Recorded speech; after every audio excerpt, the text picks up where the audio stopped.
mong này chơi new free ni bipang mit wa yang te bla khap wing hang claim dah nó có mấy cái xem lăng cái bipang pro atre mit wa cứ ta lấy doan nó kana kong san nè nhiều tết char lệ từng nhiều hẹp cả ta nhiều lệ ta pha rồi lệ từng trong đối lệ từng hàng lại chia rẽ thì nhiều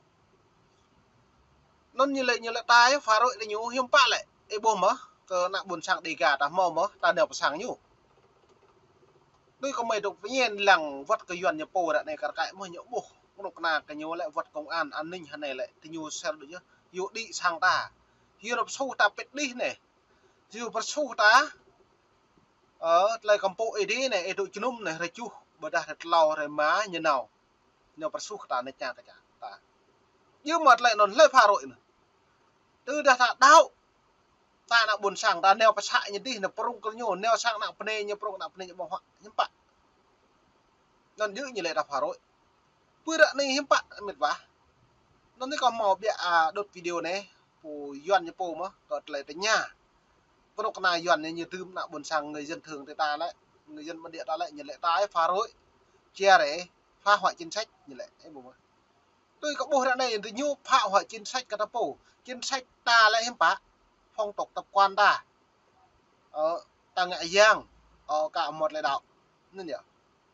lên chúng ta ngồi qua là này ngồi phải đi bây nhiêu nào hiếm bạn nhú chưa khi bục đề ta hiểu nguy ta hiểu nguy như lại tuyên truyền cái buổi lẽ tưởng ta đã hiểu lại nhiều kẹt đầy về lại này lại phá rồi này lại chia đấy này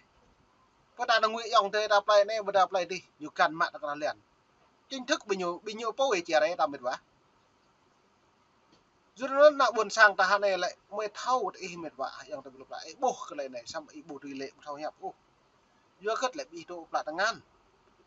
luôn nơi thâu hi là coi dọn xong bịa nơi đi khinh nhạ bịa đoạn đạp đoạn đi trả đa lại lu mệt vả dòng ta buồn sang càng răng đôi gì với cả ta buộc càng nhạ với cả đằng màu vừa cất có mấy lệ màu vừa ta có bổ luôn ta vừa có mấy đồ bắt hại sẽ mà pi bằng pro càng cả đằng chèm của nhồi để càng đằng iru nữa cái nhồi bờ càng iru cả đằng nhẹ là bạc này nhồi nào nhồi po bờ càng nhẹ bạc cả đằng vừa ta lại tiếp này bạc lại cái nào mua mặt nó cất lại tiếp này bổ rim bình tới nền để nhồi một tiếp xuôi ôm mệt vả mới thâu cái lại vừa cất lại nhồi bắt thâu cái nhồi po nhồi rung lại bơm min nhồi po rung của pro ngạ nhồi po lên tới chỉ mà pro yuan nó còn thầu chính yuan bởi yuan đã hay bị nhiều yuan này nhưng mà pro giữ mấy yuan tổ chung của nhiều với nhiều trái đây là mà pro cái yuan một cái tổ chung của nhiều mông như năng pra là mông thầu ngạ mông như cái đằng gió cái nhiều tơ mông như tu này mông nhớ bố mò đang ngạ ta mông nên ra một cái yuan ta mông nó đang chèm treo như đang nhớอย่างmột sáng tập năng đang lui cái nhiều sàn chinh khội chinh hư chinh từ vậy nó tập bây giờ lần lại phải hẹp này lại mời bây giờ hẹp yuan này lại ta lại như hẹp điền của lại công an Việt Nam lại lên này em mượn mình vào tường yuan nhập po lên này alo có phải công an trật tự công an an ninh trật tự tỉnh An Giang không ạ? Dạ phải gì?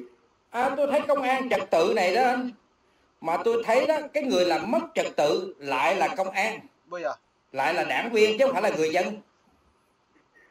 Tại sao anh không dẹp mấy đảng viên mấy công an? Tại vì mấy công an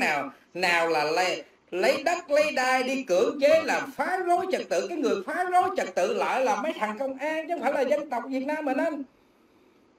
Vậy tôi đề nghị anh cộng đầu mấy công an đó hết đi, rồi xong cộng đầu luôn anh nữa. Tại vì mấy hối lộ cũng mấy hối lộ nè.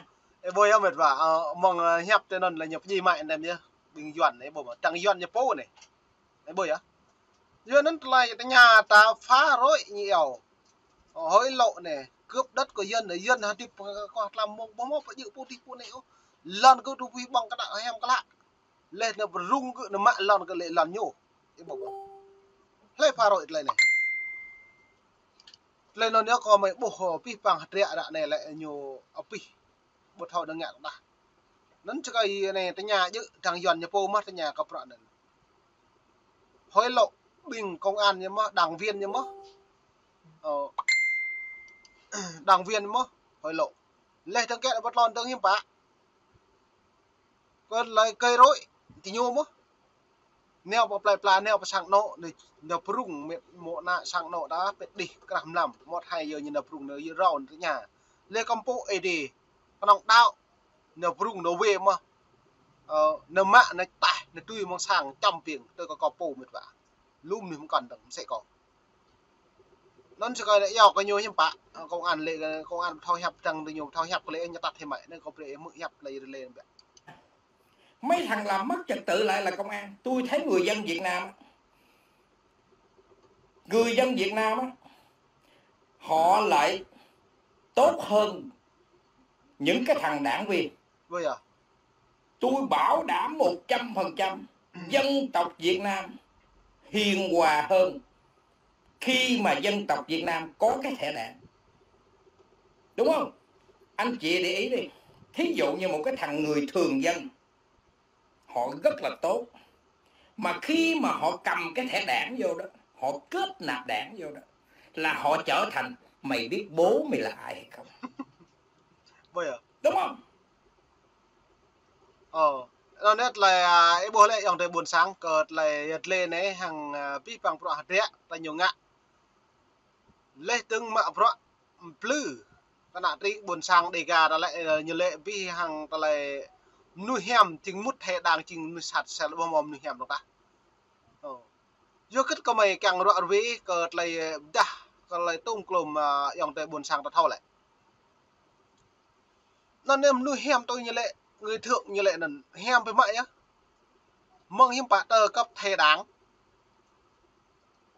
mong cấp thẻ đáng đấy bạ cấp thẻ đáng là lại nghe tàng tạm như hình kẹt cái luật đáng nhiều tiền hơn tôi loài như lại bù là mong như mò thẻ đáng tạm đáng nhiều tôn cho nên lại không nhẹ bắt hậu mịn bắt hậu mà ta tôi nặng buồn sang đây cả ta này lại tăng tết tăng nhịp tăng tấp ô nhẹ tăng tấp ô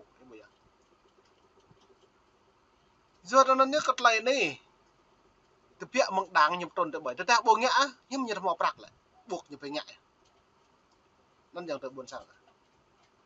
lại nó đăng viễn cộng sản Việt Nam lại nhớ vi bằng bài pháp nhân và vì đăng viễn cộng sản Việt Nam lại nhiều không thực thi kẹt cái luật cái nhiều bơi lệ tương nhẹ lung ta cả lại nhịp nhạc nhẹ sát cái đăng buồn sang đây cả tập bộ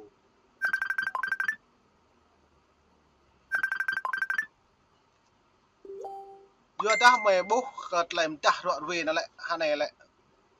yom thư có mệt và lại là đã vừa kết lại gật lại tiếp lê tương ta bật học căn đang tự chọn ta vừa ta bật học hẹp nhũ như giáp ta buồn sang ta dân pia thấp có bé hỏng cơ ta lại này y hẹp như mãi y tụ sang y đạo như mãi mà chầm pieng y ngã lum ta dân như bù túc cái chuyện này như lệ đáng như lệ an ninh bảo vệ trật tự chính thức bị nhối pha rối công an cơi rối người dân pha rối người dân ta mình như nhú an ninh nhá công an nhá ngăn chặn như giàu có ta lấy rung răng cái nào buồn sang tôi nhối nó prung cái nào buồn sang cái này nào buồn sang tụ sang nào mà sang nào mà sang nào prung nào mà kẹo mà tụ sang tụ kẹo nào prung sang nào đạo còn prung cái đạo mà nó trong kle prong cái trong kle mà em bảo nhưng bạn nào buồn sang thao tiệp đó này nhưng mà còn này dọn là lại nhố bảo vệ cái nào ý dân chính thức Đảng Cộng sản Việt Nam công chức nhà nước bảo vệ cả đồng tiền của họ đối bố mò kẹo cái buồn sang tôi hàng nhiều lệ chứ bạn vì dân vì nước như lệ phục vụ như lệ bây giờ đại tớ như giáo vì dân như lệ nhiều cục này nhiều em bảo xăm ta lại nhiều phía hẹp một như một bầu dự từ nón ô nhô vua có dân chúa có dân tắm như ngạ cái nhổ dân phải tôn lệnh cái nhổ càng mạ lần mạ sang mạ kém gì như vậy bây giờ như giao tất cả mọi người bình đẳng như lại em mau bình đẳng mà tự do bộ mẫu mệt vả giờ nó lại nó có mày tụ bằng nghèo là mày tụ đậu tranh cơ ta lấy nhân quyền về tôn giáo lệ cho người dân bản địa nhố phải tôn trọng công luật này non mệt vả mong này chơi new frame chứ lại giật lê bên này ta bạn này bập lại xem lăng lại mệt vả lê về này non nó có ít xem lăng mệt vả về Sydney cặp tôm nôm nó có ít xem lê lê đang cả hạp lum đi thâu rồi bình luận có mấy cụ mong lệ lệ niềm sang cặp